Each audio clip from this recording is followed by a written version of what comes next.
loolu la quoi. alors pour génnee ñu ci jafe-jafe yi ñu ne ñoom gouvernement wu wala régime wu Macky Sall moo ñu ci dugal moom la ñu doonee ci moom tëgg nañu plan de redressement économique bi seen parti gontu démb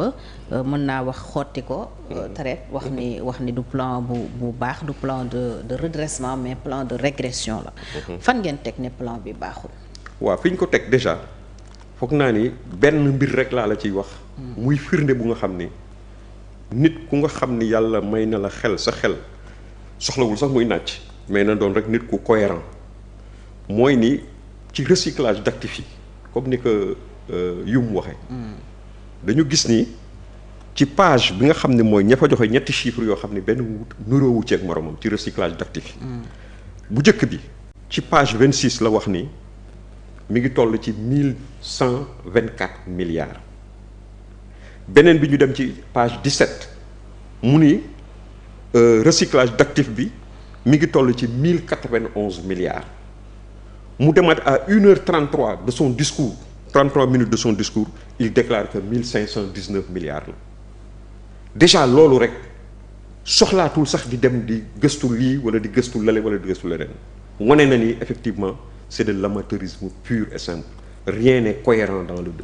dans ce machin-là et puis fi mu nekk nii tous les puristes tous les économistes d'accord nañ ni c'est pas un plan de redressement économique et social mais c'est un plan de redressement fiscal au détriment du peuple sénégalais du peuple fondamental parce que yow dañ la jox nguur am ci nga am discours am loo xam ne da nga ko jaay sénégalais yi xam-xam goo jaay sénégalais yi waane goo jaay sénégalais yi pësin goo jaay sénégalais yi ñu jox la nguur pour nga dérouler pour nga wan leen ni yow ñii fi nekkoon comme na nga ko doon waxee ay cuune lañu li ñu def mën nga def alfuneem yaakaar naa ni waruloo ñëw taxaw bëgg la nga xam ne moom nga bëgg a solutionner li tax ñu teg la ci réew mi. nga bëgg ko teg ci ndoddu askan wi ni askan wi moom moo lay jox looy tabaxe réew mi déedéet ñoom seen xel ak seen pësin ak seen waane ak seenu mën ak seenu maîtrise. ak seenu expertise moo leen war a mën a may ñu def na nga xamee ni ñeneen ñi leen fi jiitu woon ca jamono ba ñuy doog a ñëw noonu la ñu def cet état providentiel qu'on a toujours eu nga xam ni ay borom xam-xam ñooy ñëw seet nu ñu koy tëggee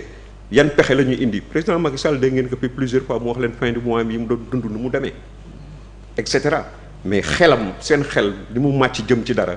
ak seen kóolute gi nit ñi am ci ñoom ci àddina si. ak seen maanaam puissance su signature mooy tax lépp lu ñu dugg ci jàmm génn ci jàmm an te kenn mësuñu taxaw poñe ñu kenn mësul taxaw ne fayu leen ñu bor wala lii wala la leen donc ñoom tey li nga gis mooy ils veulent résoudre le problème des Sénégalais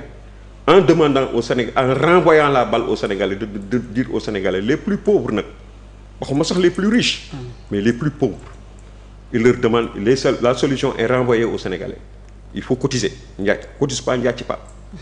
hein mais c'est du addu calpe c'est du addu calpe qu'ils sont en train de faire je l'ai dit avant même ñuy kenn di waxu addu calpe man wax naa ni lii addu calpe parce que nee nañu aussi mënuñu continuer di compter ci bitim réew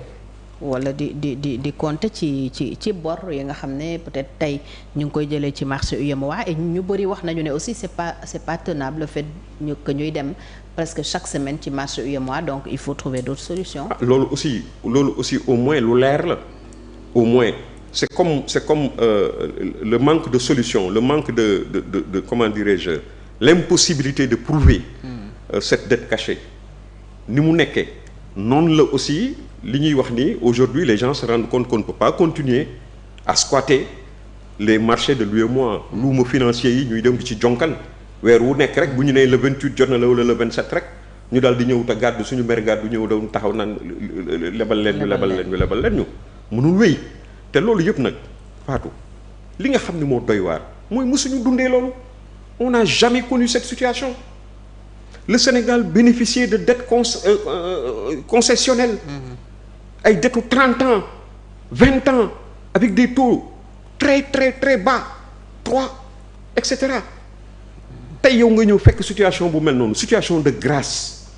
infrastructure amatoo looy liggéey daanaka pour un premier mandat booy def amatoo dara looy liggéey jëlal la jox la defal la mel na tu hérites d'un pays pétrolier et gazier nga xam ni toutes les installations sont faites bateau ya plateforme ya nit ñi ñuy recruter ña nekk ca liggéeyukaay ba marché ba ñañ koy jox dara desul lu dul jëriñu lekk rek mais mënuñu la toggal yekkal la ba pare jël sa loxo nag di la di jël nga amee loxo ba pare ñu lay jël di la sexal ils sont incapables de répondre aux aspirations du peuple sénégalais et aux attentes du peuple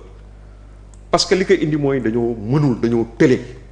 loolu moo feeñ gis nga oto boo amoon oto bi gën a rafet ci àddina si 8-8 boo ko amee wàcce ko bu jógee États-Unis pneu yu doy ni ñay ñëpp di ko seetaan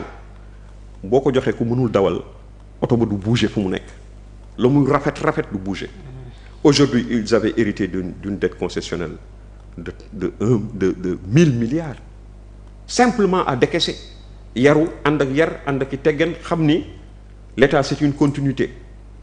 nga toog ñun la fin juin début juillet incha allah nga jot ko. ñu def décaissement. nga ñëw taxaw di dugg ci ay logique gu mais vraiment fayonti ko coûte ñii il faut nga taxal leen coûte il faut nga indil leen jafe-jafe aujourd'hui ça nous a conduit à cette situation nga xam ni sur le plan diplomatique dafa am jeexital sur le plan financier dafa am jeexital sur tous les plans foo ko seet social aujourd'hui dëkk bi mi ngi ni tekk Sénégalais yëpp dañ ko ressentir fu nekk nii voilà. d'accord APR pour weddi loolu Ousmane Sonko waxoon defoon nañu benn contre-rapport ba jox ko FMI. absolument fan la toll loolu. waaw mais justement le contre-rapport bi. amaguñu leen retouru FMI. non amaguñu retouru FMI c'est-à-dire aujourd'hui ñun du sax ñoom ñoo war a la balle est dans le camp de Pastef parce que nous avons nié et nous avons donné des preuves au FMI maintenant à charge pour ñoom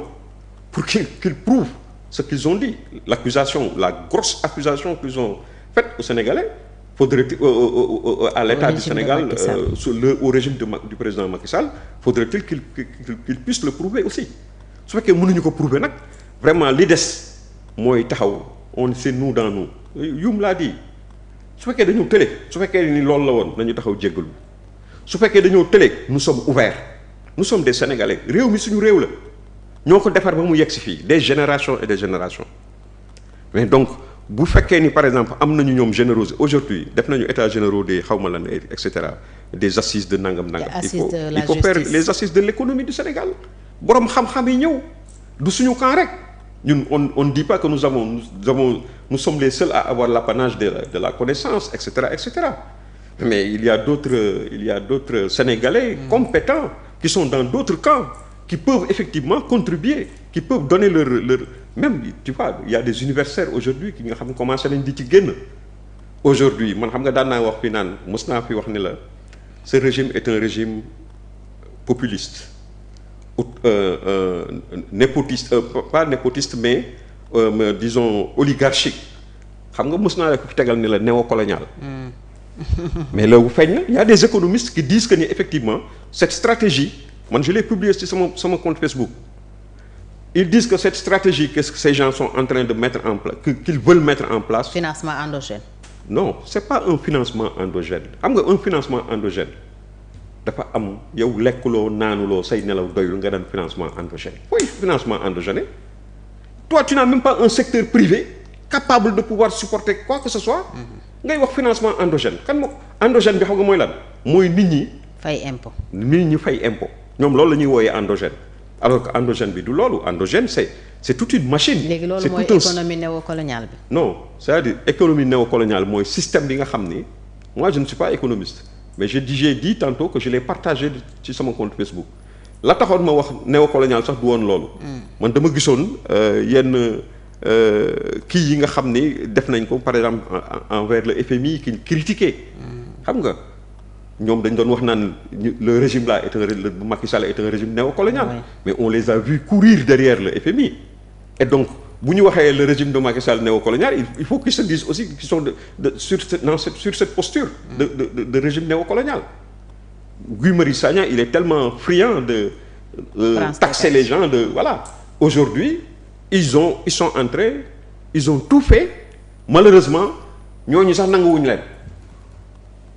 léegi ñoom bu ñu ñëwee taxaw tey ni di invectiver FMI mais day soof nit ñi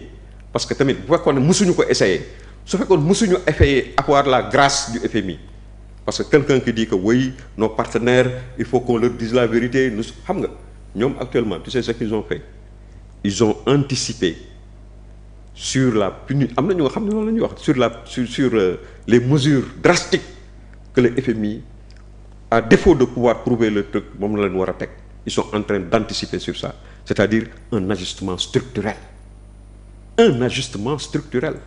c'est ce qu'ils sont en train de faire boo xam ni toute la charge